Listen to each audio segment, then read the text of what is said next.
Welcome to FPL Cheat Sheet Briefing, the podcast that gives you a data-driven edge in the Fantasy Premier League. Yeah, glad to be here. So for today's deep dive, we are jumping into a massive, heavily data-driven briefing from the FPL Cheat Sheet ahead of Game Week 2. Right, because Game Week 1 is in the books and, well, the dust has settled. But our mission today is to look at cold, hard algorithm data. We're talking expected points, transfer solvers, ownership stats. Because human managers are notoriously terrible at processing variance. Right. We panic when a premium asset blanks. Or, we over-index on some random defender who scored a fluke 30-yard screamer. Oh, man, don't remind me. But yeah, this deep dive is all about seeing how math can outsmart that gut instinct. And it really strips the emotion away.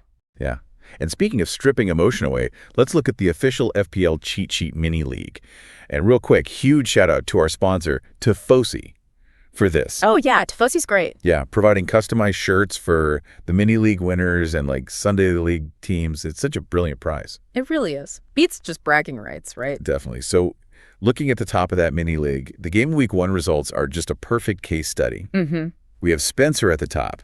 His team, Knee and Belly Full Forever, scored 101 points. Which is just, that's a massive statistical anomaly. The global average is usually hovering around, the mid-50s? Yeah, exactly, mid-50s. And then right behind Spencer, you've got Neil Owens, Ariel Borealis at 88 points. Also a huge score. Right. And David Tran's Invincibles at 87. Yeah. But, okay, I have to push back a little here because we talk about this optimal mathematical path, right? Sure. But Spencer blew the competition away with 101 points and Neil got 88. But the data shows they only shared 3 players. 3 players. Just 3. Like they both had Isaac, obviously. Right. But how can 2 totally different teams score so highly if there's supposedly one optimal algorithm? Well, see, you're looking at the personnel, but you need to look at the structural execution. Okay, we need. Spencer didn't just stumble into 101 points through, clever starting picks. He deployed his bench boost immediately. Oh, in Game Week 1. Yes, in Game Week 1. While 70% played no chip and maybe 1% played triple captain, Spencer used the bench boost. Wow, okay. Yeah, the algorithm identified a highly specific pricing inefficiency. A bunch of budget enablers, those 4.0 million defenders and 4.5 million midfielders. Right, the cheap guys. Exactly. They had highly favorable opening fixtures. So by activating that chip, he captured 15 active scoring slots. Ah, I see. Well, everyone else only had 11. Exactly. So it wasn't about the perfect individual players. It was a volume play. Right. Okay, that makes sense. Yeah. The machine just saw a window where the bench actually carried mathematical weight. Yep, completely. Okay, but looking deeper into that Game Week 1 data, there's a stat here that really highlights the psychological warfare of FPL, which is effective ownership. Oh. Yeah. Yo. It's wild. So João Pedro was the most owned player overall. Right, raw ownership. Right. But when you look at effective ownership, Haaland and Bruno Fernandes were both sitting well over 100%. Yep, because of the captaincy. Right. And I think a lot of people struggle with this. How can a player be more than 100% owned? Well, the math dictates that because so many managers captain them, it doubles their points. So their statistical weight in the game exceeds their actual physical ownership. So if you didn't have them, you were actively losing rank. Oh, completely. When a player's EO crosses that 100% threshold, they are no longer just an asset you hope gets points. Right. They become a defensive shield. Because, if you own Haaland, but you decide to captain someone else, and then Haaland scores a hat trick. Your rank plummets. Which is so frustrating. It is, but you're losing ground to the statistical mass of the game. If his EO is 130%, and you only own his base 100% without the armband, every goal he scores is actually a net negative for your team. Wow. Yeah, you're effectively shorting a stock that is rapidly climbing. Exactly. And that's why algorithmic models heavily penalize going against a consensus captain choice. The risk of ruin is just too high. Yeah, okay, so you really have to follow the math to survive the heavyweights. So let's transition and project that forward to Game Week 2. What does the algorithm build if it has, a total blank canvas? Chip strategies. Yeah, let's start with the wildcard build. So assuming a standard 100 million budget, it goes with Raya and Petrovic in goal. Right. Prioritizing premium stability at the back. Okay, and then a defensive LaCroix, Kirkes, O'Reilly, Gvardiol, and Gabriel. Solid. But the midfield is where it gets crazy. It features Cole Palmer, Crooks, Bruno Fernandes, Mbeumo, and Solis. And Thiago. It essentially glues 2 absolute minimum price Coventry players to the bench. Ah, I see. And it expects 67.4 points from that 11, plus an extra 62.6 from the captain. Yeah. Now, contrast that with the free hit build for a 1-week punt. Okay, how does that look? The logic completely flips. Yeah. The algorithm drops Petrovic and pivots to a cheap backup keeper who won't even play, Dubravka. Just to maximize funds for the starting Eligo. Yeah. It brings in Tavernier alongside heavy hitters like Gabriel, Palmer, and Mbeumo. See, that is a beautiful example of algorithmic efficiency versus human hesitation. What do you mean? Well, human managers, we hate carrying non-playing assets. Even on a free hit, it just feels risky, right? Yeah, totally. You want a full squad. Exactly. But a 1-week optimization model understands that saving 0.1 million or 0.2 million on a backup keeper who will literally never leave your bench allows you to upgrade a starting defender to someone like Josko Gvardiol. It's like a financial landfill. Yes. It just treats the bench as a dumping ground for the absolute cheapest assets possible, purely to extract liquidity for the starting 11. Because the time horizon dictates the strategy. Right. The wildcard model is building a portfolio meant to withstand rotation over, 6 to 8 game weeks.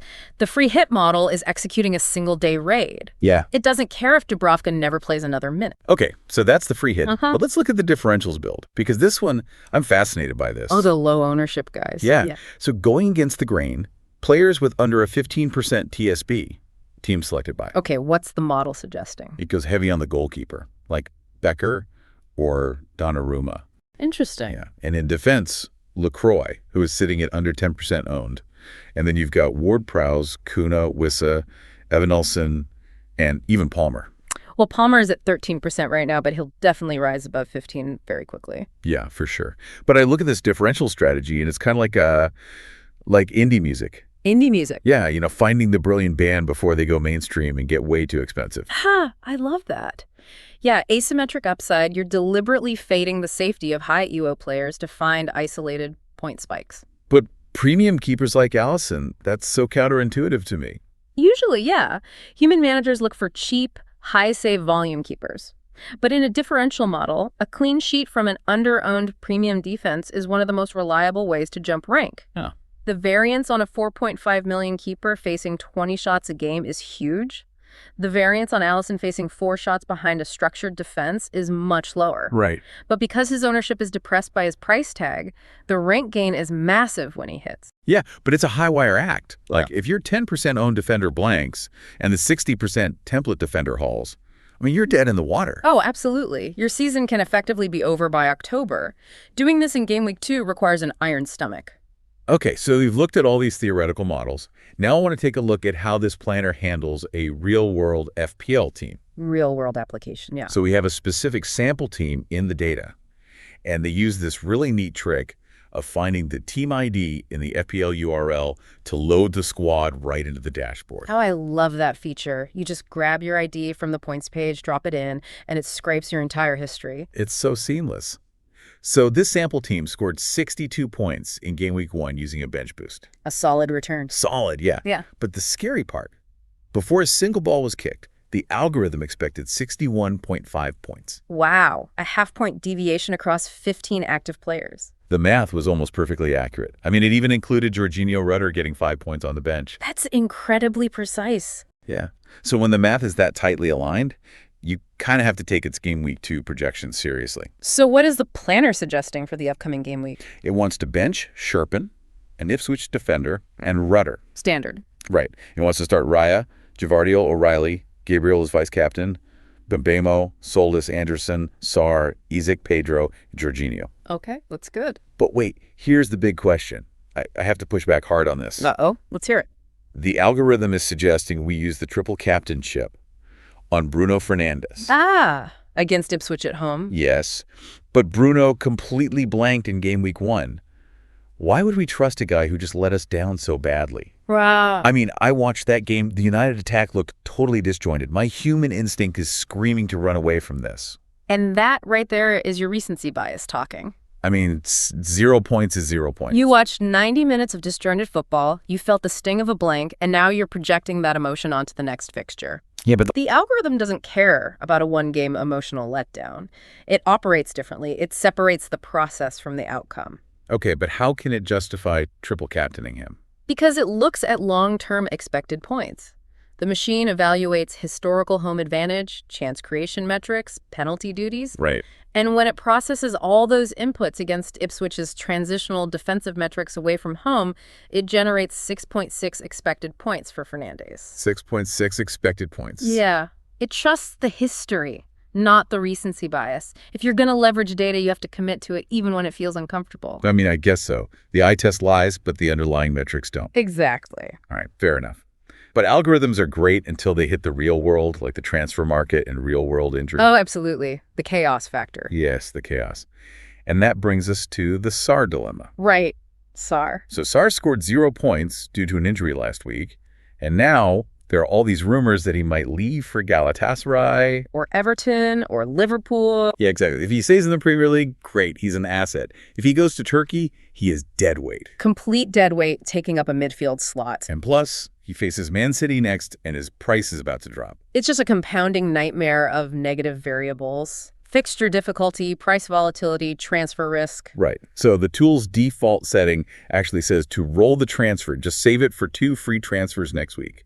Which is usually the smart play. But if you use the force out feature on Sarr, the dashboard gives 2 really fascinating replacements. Okay, who are they? Iliman Ndiaye at Everton and Marcus Tavernier at Bournemouth. Oh, that's a phenomenal test of how a multi-week optimization engine calculates value. Let's compare them. Okay, so Ndiaye got 9 points in GW1. He played 90 minutes, got 1 assist, a clean sheet point, and 1 bonus point. Solid performance. Yeah, but Tavernier got 10 points, 90 minutes, 1 goal, and all 3 bonus points despite Bournemouth losing 2-1. See, I want to highlight that Tavernier stat. A midfielder walking away with maximum bonus points in a game his team lost is incredibly rare. It is. It means he was dominating the underlying metrics, right? Key passes, dribbles, tackles. He was the absolute engine of that game. So my brain looks at that and says, obviously Tavernier. But the tool actually prefers Ndiaye as the optimal transfer. Really? Yeah. Why does the tool prefer Ndiaye over the higher scoring differential Tavernier? Well, it comes down to budget liquidity and the time horizon, right? Yeah, leaving $0.5 million in the bank. That $0.5 million is massive in FPL. It's the difference between being able to organically upgrade a defender next week or having to take a -4-point hit to afford the exact same move. Ah, okay. So it's pricing in future flexibility. Precisely. That makes a lot of sense. But the heavier weight is the fixture calendar. It's looking at expected points over a 5-week horizon. Tavernier might have a strong underlying profile, but Bournemouth's upcoming schedule is tough. Yeah, they have Chelsea and Newcastle coming up. Exactly. The tool calculates that Ndiaye's sustained exposure to weaker defenses will ultimately yield a higher cumulative score. So it's actively resisting the urge to chase last week's points. Tavernier is kind of the shiny object, but Ndiaye is the smart investment. Right. Human managers buy past performance. Algorithms buy future probability. That is such a good way to put it. Okay, so synthesizing all of this into a real plan for the Game Week 2 deadline. The main takeaway here is patience. Patience is key. The optimal play is to wait line to see if Sarr drops in price or if João Pedro rises. And heavily utilize the starting percentage filters on the dashboard before you panic sell. Yes, because the data points to players like Anderson at Man City. He only got 2 points due to a knock, so everyone is selling him. Which is a mistake. Right, because his 90-minute clean sheet potential is way too high to sell for a -4 hit. The machine evaluates the knock as short-term variance. It refuses to pay a long-term tax to fix a short-term issue. It's just a masterclass in discipline management. It really is. But, we've spent this entire deep dive looking at how perfectly an algorithm can predict a 61.5-point outcome and, dictate our transfers based on 5-week horizons. Yeah. It actually raises a really important, kind of provocative question for all FPL managers. Okay, what's that? Well, if we project this forward, are we actually managing our teams anymore, or have we just become middle managers carrying out the orders of an AI? Oh, wow. Like, if the template becomes mathematically rigid, FPL just transforms into algorithmic high-frequency trading. That is kind of a terrifying thought. Like, we're just pressing the buttons the machine tells us to press? Exactly. But honestly, if it wins us the mini-league, do we even care? Yeah, I guess not. Especially if there's a Tifosi shirt on the line. Right, exactly. Well, it's definitely something for everyone to chew on as we stare at our screens ahead of the Friday deadline. Good luck in game week 2, everyone. Follow the data, trust the horizon, and we will see you next week.